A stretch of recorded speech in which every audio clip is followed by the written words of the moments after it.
बच्चों, कल की क्लास में मैंने आपको धातुओं के रासायनिक गुणधर्म के बारे में बताया था। आज मैं आपको अधातुओं के रासायनिक गुणधर्म के बारे में बताऊंगी। जैसे कि मैंने बताया था, धातुओं के केस में क्या होता है, जब धातुएं वायु में दहन करेंगी या फिर वायु में ऑक्सीजन से क्रिया करेंगी तो क्या बनाएंगी, जल के साथ क्रिया करेंगी तो क्या बनाएंगी, तनु अम्लों के साथ क्रिया करेंगी तो क्या बनाएंगी। ऐसे ही इसी प्रकार अधातुओं के केस में क्या होगा, अब हम आपको बताते हैं। अधातुओं में क्या है, ये क्या है, अधातुओं के रासायनिक गुणधर्म। पहले नंबर पे क्या आएगा, अधातुएं ऑक्सीजन के साथ क्रिया करेंगी तो क्या बनाएंगी।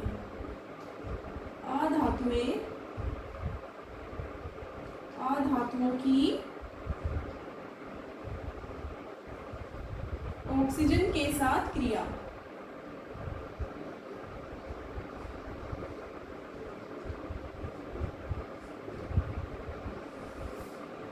जिस प्रकार से धातु ने ऑक्सीजन के साथ क्रिया करके क्या बनाया था, धातु ऑक्साइड बनाया था, ऐसे ही अधातुएं क्या करेंगी, ऑक्सीजन के साथ क्रिया करके अधातु ऑक्साइड बनाएंगी जो कि अम्लीय या उदासीन होंगे। ठीक है, हम कुछ उदाहरण देके समझाते हैं।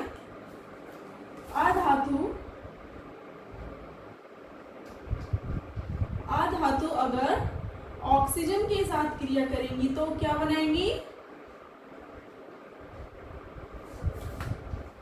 अम्लीय या उदासीन ऑक्साइड बनाएंगी, अम्लीय या उदासीन अधातु ऑक्साइड बनाएंगी। ठीक है, ऑक्साइड बनाएंगी। जैसे कुछ एग्जांपल लेके दिखाते हैं। जैसे सल्फर क्या है, ऑक्सीजन के साथ क्रिया करेगा तो क्या बनाएगा, अम्लीय सल्फर डाइऑक्साइड बनाएगा। क्या बनाएगा,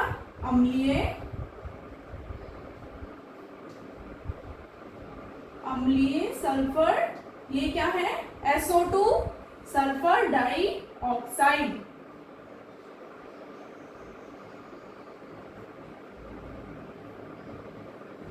इसी प्रकार से कार्बन ऑक्सीजन के साथ क्रिया करेगा तो क्या बनाएगा, CO2 बनाएगा, यानी कि कार्बन डाइऑक्साइड बनाएगा, कार्बन डाइऑक्साइड बनाएगा।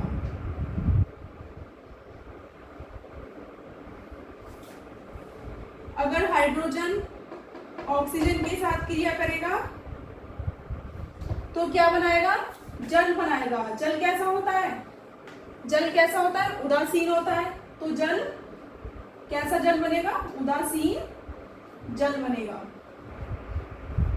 समझ में आया।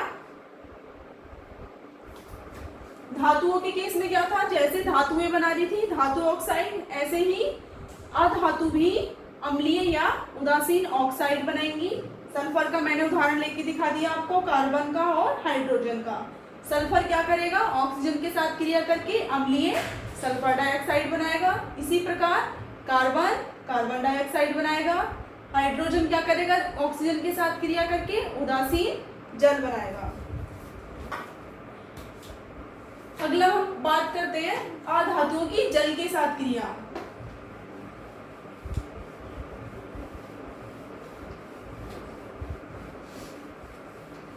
अधातुएं जो होती हैं जल के साथ क्रिया नहीं करती हैं।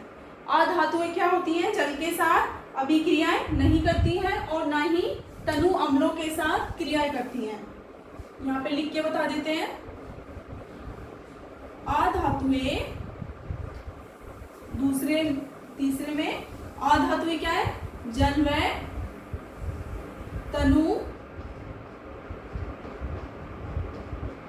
तनु अम्लों के साथ क्रियाएं नहीं करती हैं। धातुएं क्या करती थी, इनके साथ क्रियाएं करती थी।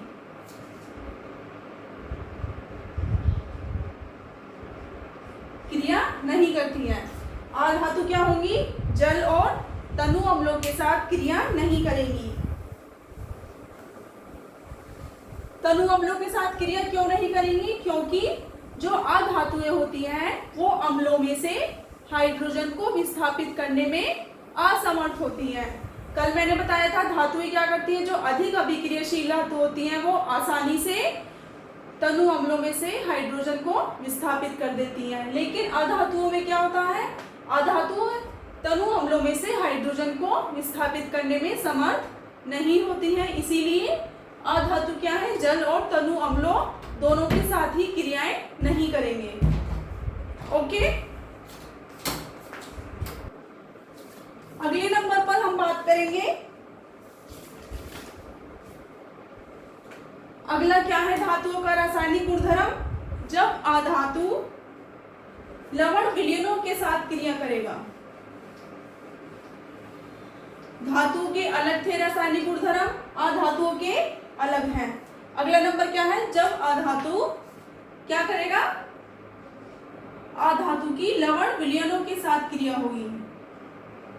अधातुओं की लवण समझते हैं ना, अम्ल और क्षार मिलकर क्या बनाता है, लवण। अधातुओं की लवण विलयनों के साथ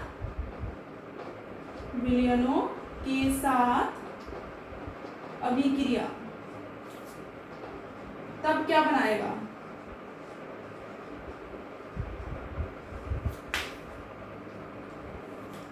अधातुएं क्या करती हैं, जब एक से अधिक, जब अधातुओं के केस में क्या होगा, जब वो लवण विलयनों से क्रिया करेगा, अभिक्रिया करेगा, जो अधिक अभिक्रियाशील अधातु है वो लवण विलयनों में से जो कम अभिक्रियाशील अधातु है उसको विस्थापित कर देगा। जैसे उदाहरण देके आपको समझाते हैं, जैसे सोडियम ब्रोमाइड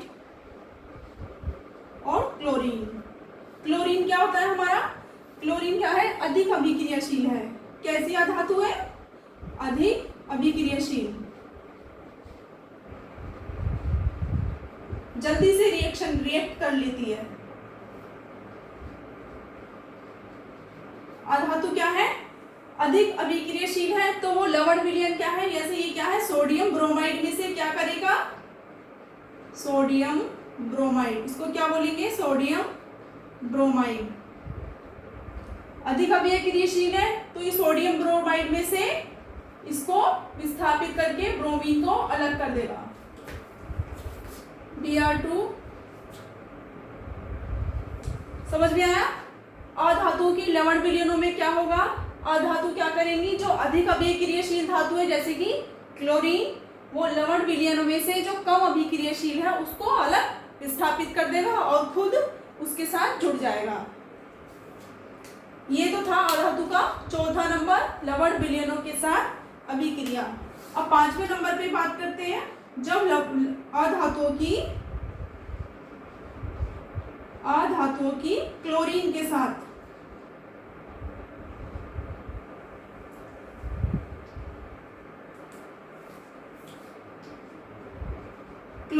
साथ क्रिया करेंगी तो क्या बनाएंगे, क्लोरीन के साथ अभिक्रिया।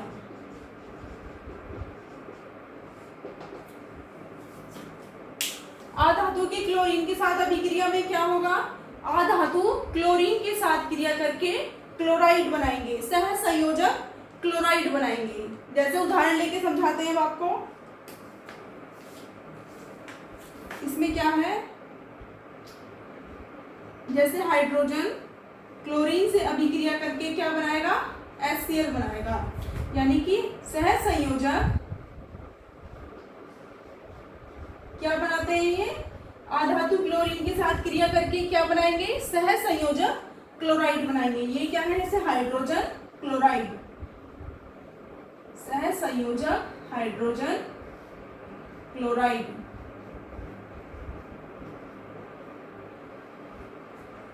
अधातु क्या है, क्लोरीन से अभिक्रिया करके क्या बनाएंगे, सह संयोजक क्लोराइड्स बनाएंगे। क्या बनाएंगे, यहाँ पे लिख भी सकते हैं, सह संयोजक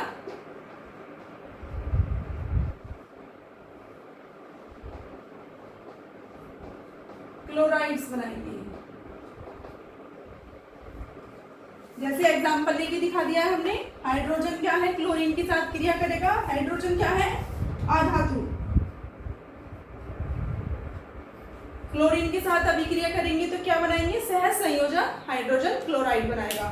अगला पॉइंट पे आते हैं, जब अधातुओं की हाइड्रोजन के साथ अभिक्रिया करेगा। अगला क्या है, अधातुओं की हाइड्रोजन के साथ अभिक्रिया करेगा तो क्या बनाएगा।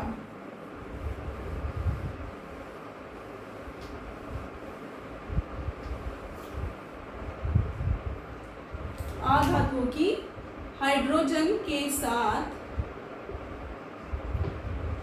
अभिक्रिया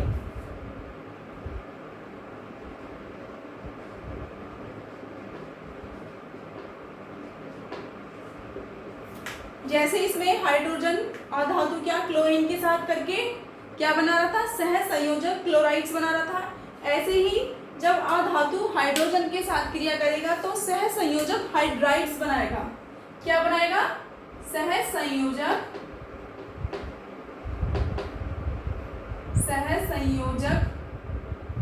हाइड्राइड्स बनाएगा। हाइड्राइड्स जब अधातु हाइड्रोजन के साथ क्रिया करेगा तो सह संयोजक हाइड्राइड्स बनाएगा। जैसे कि एग्जांपल लेके दिखाते हैं, उदाहरण लेके, हाइड्रोजन के साथ अगर नाइट्रोजन क्रिया करेगा, सल्फर क्रिया करेगा अगर, तो क्या बनाएगा, H2S यानी कि हाइड्रोजन सल्फाइड बनाएगा। इसको हम क्या बोलेंगे, हाइड्रोजन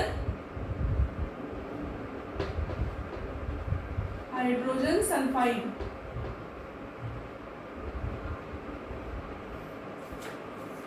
समझ में आया। हाइड्रोजन के साथ अगर सल्फर क्या है, अधातु, सल्फर क्रिया करेगा तो क्या बनाएगा, हाइड्रोजन सल्फाइड बनाएगा। एक और उदाहरण लेके बताते हैं, अगर हाइड्रोजन के साथ नाइट्रोजन क्रिया करेगा, नाइट्रोजन भी तो अधातु होती है ना, nitrogen, oxygen, hydrogen, sulphur, carbon, phosphorus, ये सब क्या है, अधातु के उदाहरण। जब हाइड्रोजन के साथ क्रिया करेगा तो अमोनिया बनाएगा। क्या बनाएगा, अमोनिया बनाएगा। ठीक है, इसको उधर लिख देंगे। N2 क्या है, नाइट्रोजन के साथ क्रिया करेगा तो अमोनिया बनाएगा।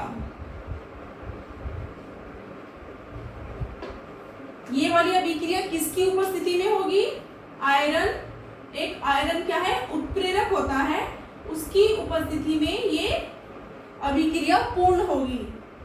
आयरन, जिसको Fe को क्या बोलते हैं, आयरन एक कैटलिस्ट होता है या फिर उत्प्रेरक बोलते हैं, उसकी उपस्थिति में ये अमोनिया बनेगा। तो ये सब क्या थे, हमारे अधातुओं के रासायनिक गुणधर्म थे। जैसे मैंने आपको कल धातुओं के रासायनिक गुणधर्म बताए, जल के साथ क्रिया बताई, तनु अम्लों के साथ क्रिया बताई, ऑक्सीजन के साथ क्रिया बताई, इसी तरह से अधातुओं में भी आज मैंने आपको ऑक्सीजन के साथ क्रिया बताई कि क्या बनाएगा, अधातु ऑक्साइड ही बनाएगा, अम्लीय या क्षारीय। जल और तनु अम्लों के साथ अधातु क्रियाएं नहीं करेंगी क्योंकि वो तनु अम्लों में से हाइड्रोजन को विस्थापित करने में समर्थ नहीं होती हैं। और मैंने नेक्स्ट क्या बताया आपको, लवण विलयनों में के साथ क्रिया करेंगे तो क्या बनाएंगे, जो अधिक अभिक्रियाशील अधातु हैं वो क्या करेंगे, कम अभिक्रियाशील, जो लवण विलयन में कम अभिक्रियाशील अधातु है उसको विस्थापित करके अलग कर देगा। इसी तरह से अगला क्या बताया मैंने, क्लोरीन के साथ क्रिया करेंगे तो क्या बनाएंगे, सह संयोजक क्लोराइड्स बनाएंगे। और हाइड्रोजन के साथ करेंगे तो क्या बनाएंगे, सह संयोजक हाइड्राइड्स बनाएंगे। तो यहाँ तक हमारा अधातु, धातु क्या होता है, उसके क्या उदाहरण हैं, क्या उनके भौतिक गुणधर्म हैं, क्या उनकी रासायनिक गुणधर्म है, यहाँ तक ये आपका पूर्ण हो गया है। अगली क्लास में हम आपको धातुओं का निष्कर्षण बताएंगे कि धातुओं को संयुक्त अवस्था से शुद्ध अवस्था में कैसे प्राप्त किया जाता है। ओके, आज के लिए इतना ही।